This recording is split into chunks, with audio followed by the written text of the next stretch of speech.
अस्सलाम वालेकुम dear students, हम आज अपने जो है वो नए लेक्चर के साथ लेक्चर नंबर 3 चैप्टर नंबर 6 के साथ आपकी खिदमत में एक बार फिर हाजिर हैं।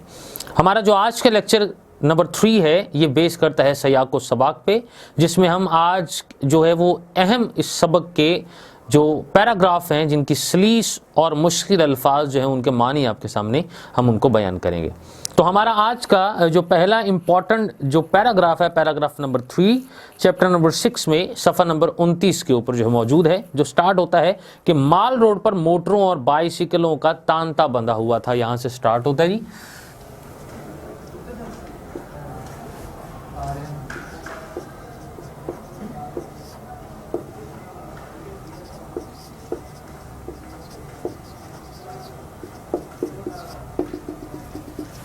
ये जो पैराग्राफ है यहां से शुरू होकर जी बहला रहे थे यहां तक चलता है।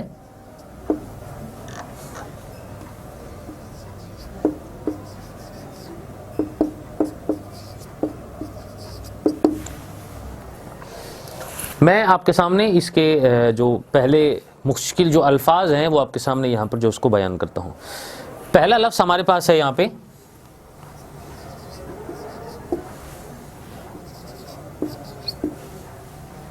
तांता बंधा होना।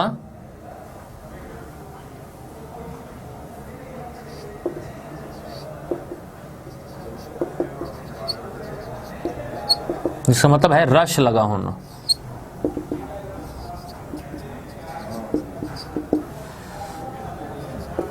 दूसरा लफ्ज़ हमारे पास यहां पर है इसी पैराग्राफ के अंदर तफरी तबा।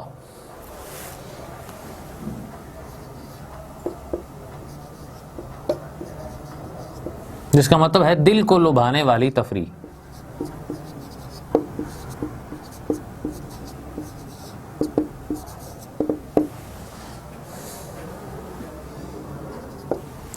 हमारे पास आज के इस पैराग्राफ में तीसरा जो लफ्ज़ है वो है इस्तात।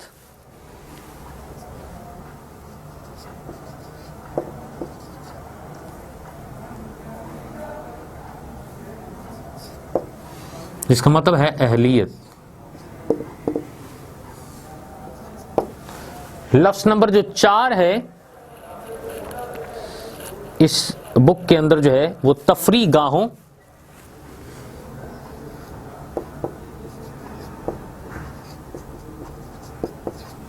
जिसका मतलब है घूमने की जगह।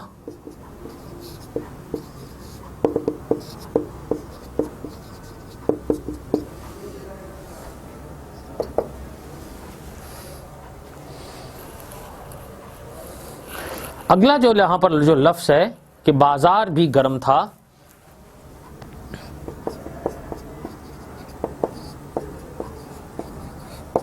जिसका मतलब है बहुत ज्यादा रश था।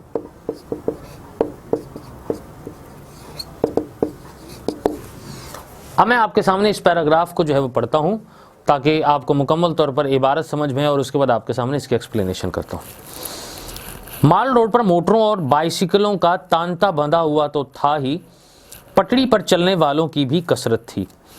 इलावा अजीज सड़क की दो रवैया दुकानों में खरीदो फरोख्त का बाजार भी गर्म था। जिन कम नसीबों को न तफरी तबा की इस्तात थी न खरीदो फरोख्त की, वो दूर ही से खड़े खड़े इन तफरी गाहों और दुकानों की रंगारंग रोशनियों से जी बहला रहे थे। इस पैराग्राफ के अंदर एक गुलाम अब्बास ने एक मंजर को बयान किया है, और जिसमें वो ये बयान करते हैं कि माल रोड के ऊपर एक बहुत ज़्यादा बाज़ार गर्म था। ख़रीदो फ़रोख्त के हवाले से भी बहुत ज़्यादा लोगों को जो है वो रश लगा हुआ था। हर तरफ एक मोटरसाइकिल और साइकिल जो है उनकी भी गुजरगाह वहाँ पर जो है वो बहुत ज़्यादा थी, और जिसकी वजह से वो रश में बहुत ज़्यादा इजाफा कर रहे थे।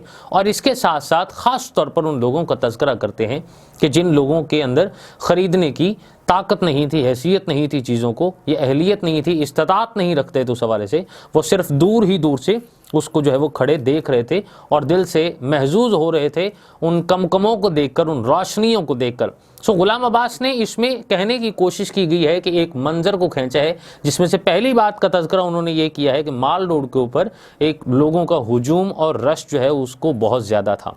दूसरा ये कहा कि मोटरसाइकिलों और साइकिलों की भी वहाँ पर जो है वो कसरत थी।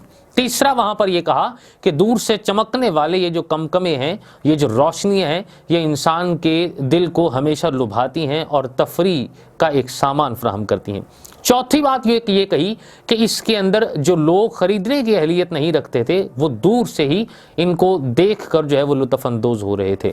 तो इसमें एक मंजर कशी की गई है और इंसान की एक नाउमीदी को भी इसमें जो है एक तज़किरा उसके अंदर जो है वो किया गया है कि इंसान किस तरीके से अगर मायूस हो तो सिर्फ़ और सिर्फ वो चीज़ों को देख सकता है, उनको ख़रीदने की अहलियत और शकत जिनके पास ना हो, सो उनके दिल में ही ये ख्वाहिश जो है वो रह जाती है। उस हवाले से हमारे पास इसके बाद अगला जो एक इम्पॉर्टेंट जो पैराग्राफ है वो हमारे पास सफ़ा नंबर 31 के ऊपर है जी, पैराग्राफ नंबर 4, जो स्टार्ट हो रहा है कि ऑपरेशन के रूम में असिस्टेंट सर्जन से।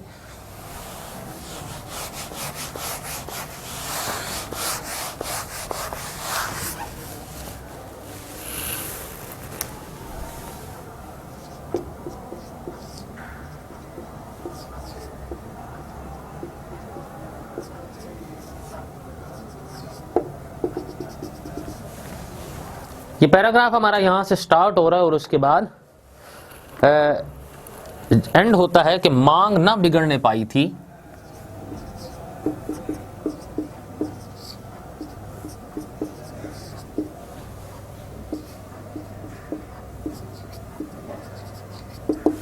यहाँ तक।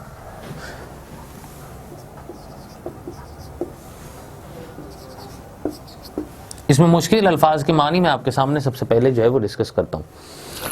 ऑपरेशन रूम हम कहते हैं ऑपरेशन की जगह या ऑपरेशन करने का कमरा।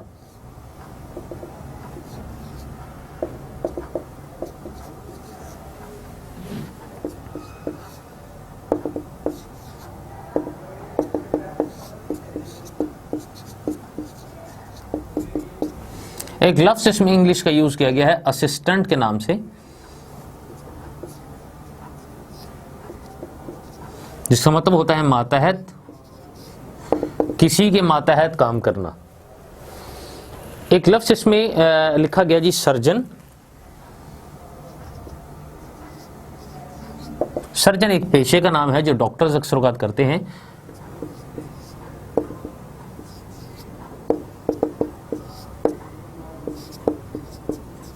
जिसका मतलब होता है ऑपरेशन करने वाला। एक लफ्ज़ इसके अंदर इस्तेमाल किया गया है जराही, और जराही का मतलब है यहाँ पर सर्जरी करना, चीर फाड़ करना, किसी जगह को इंसानी जिस्म में काटना।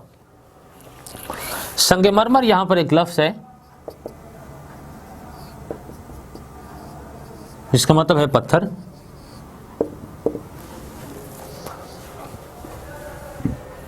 एक लफ्ज़ यहाँ पर है जी मांग बिगड़ने ना पाई थी।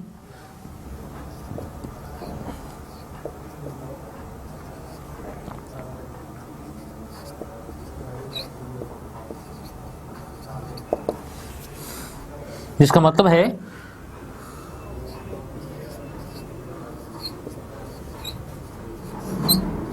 कि बालों का स्टाइल खराब ना हुआ था। आखिरी लफ्ज़ यहां पर है जी एक महक, जिसका मतलब है खुशबू।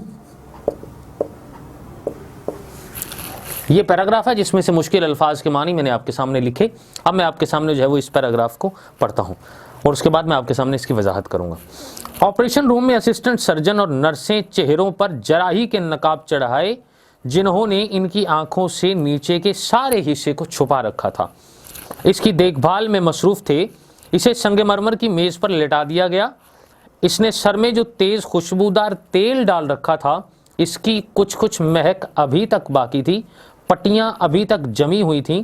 हादसे से इसकी दोनों टांगें तो टूट चुकी थीं मगर सर की मांग नहीं बिगड़ने पाई थी।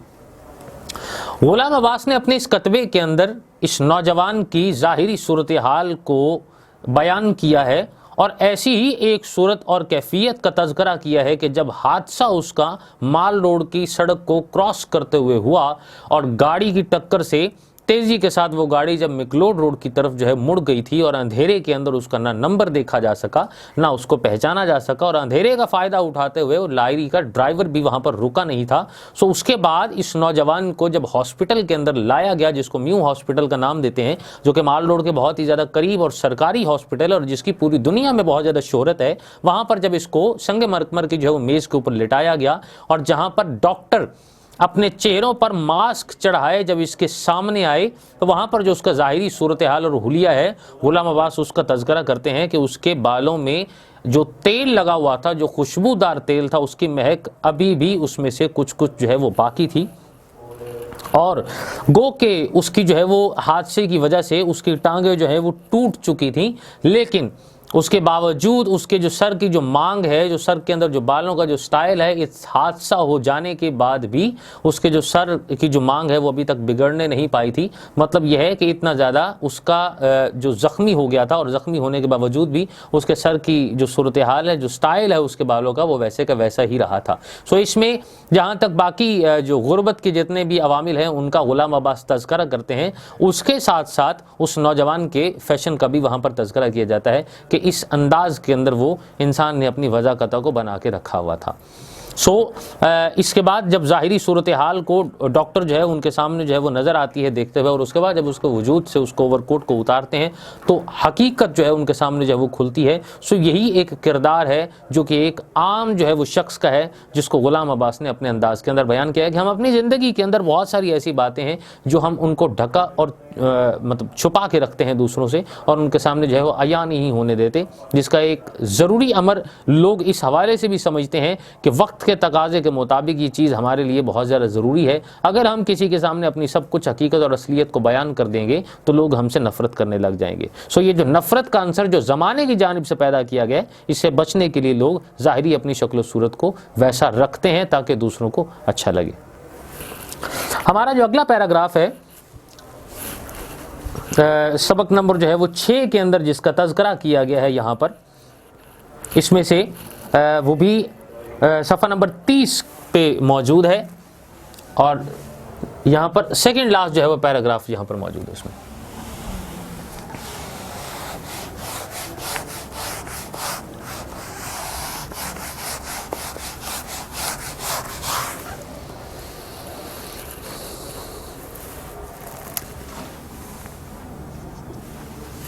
पैराग्राफ नंबर 3 हमारा जो है वो यहाँ से स्टार्ट होता है कि अब वो हाई कोर्ट की इमारतों के सामने से गुजर रहा था।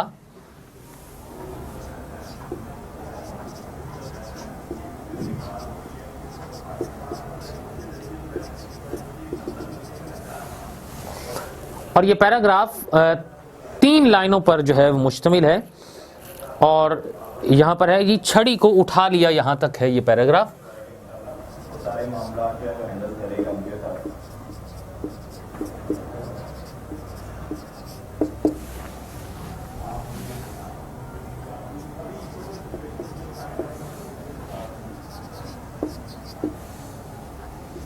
इसमें ये जो मुश्किल हमारे पास जो है वो अल्फाज हैं, हाई कोर्ट का एक लफ्ज़ यहाँ पर इस्तेमाल किया गया है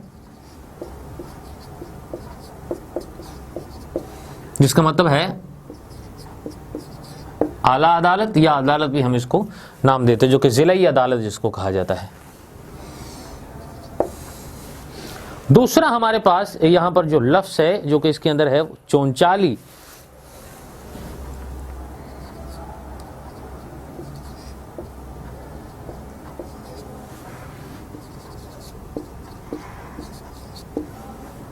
जिसका मतलब है शोखी। एक लफ्ज़ हमारे पास है तकान,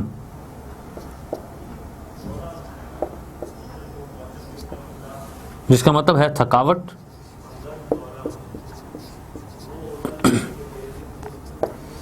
चौथा लफ्ज़ हमारे इस पैराग्राफ के अंदर है टोलियां,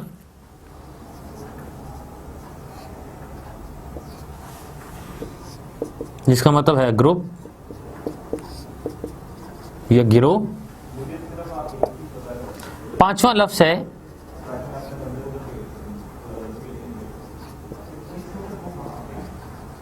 कि छट सी गई थी,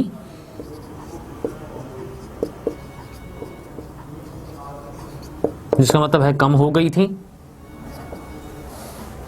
छठा लफ्ज हमारे पास है सॉरी, ये इंग्लिश जुबान का लफ्ज है जिसका मतलब है अफसोस। किसी गलती के सरजद हो जाने की सूरत में हम ये लफ्ज़ जो है वो कहते हैं, और हमारे मौजूदा दौर के अंदर खासतौर पर ये लफ्ज़ कहना जो है वो एक बहुत ट्रेंड बन गया है। अब मैं आपके सामने ये पैराग्राफ इसको जो है वो पढ़ता हूँ। अब वो हाई कोर्ट की इमारतों के सामने से गुजर रहा था।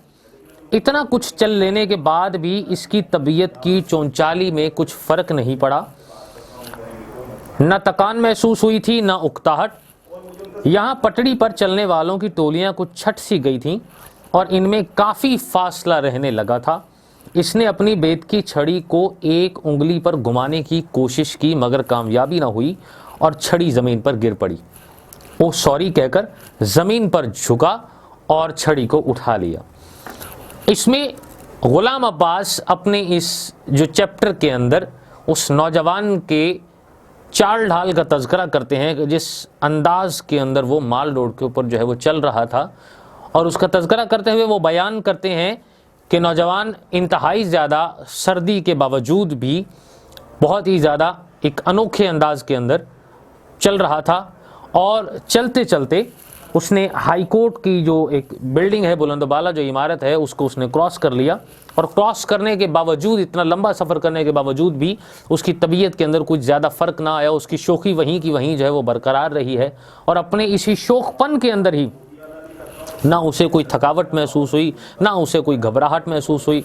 और इसके बावजूद जब वो चल रहा था तो उसके आसपास जितने भी चलने वाले जो गिरोह थे या जो ग्रुप की सूरत के अंदर जो है वो चल रहे थे, उनमें अच्छी खासी जो है वो कमी आ गई थी, और उनका रश कम होने के बायस उनके अंदर जो फासला है वो ज़्यादा हो गया था। और उस फासला ज़्यादा होने के बाद उस नौजवान का वो तज़किरा करते हैं कि वो अपनी एक उंगली से अपनी उस छड़ी को वो घुमाने की कोशिश कर रहा था, और जिसमें वो कामयाब ना हो सका, और वो छड़ी जो है वो उसके हाथ से नीचे गिर जाती है, और वो खुद से ही हम कलाम होते हुए सॉरी का लफ्ज़ अपने मुंह से निकालता है, और उसके बाद छड़ी को जो है वो दोबारा उठा लेता है। इसमें एक बेनियाजी का आलम भी है कि जिसको जो गुलाम अब्बास जो है वो अपने इस चैप्टर के अंदर और अपने इस अफसाने के अंदर जिसका तज़किरा करते हैं कि गो के नौजवान के पास कोई इतनी ज़्यादा मालो दौलत नहीं थी, नौजवान ज़ाहिरी तौर पर बहुत ज़्यादा फैशनेबल था, नौजवान की वज़ाक़त जो है वो अमीराना थी, लेकिन इसके बावजूद ज़हनी तौर पर उसने कभी भी ऐसी चीज़ों को अपने रास्ते में रुकावट पैदा होने नहीं दी, और ना ही कभी दूसरों पर अपनी असलियत को जो है वो जाहिर होने की कोशिश उसने की है।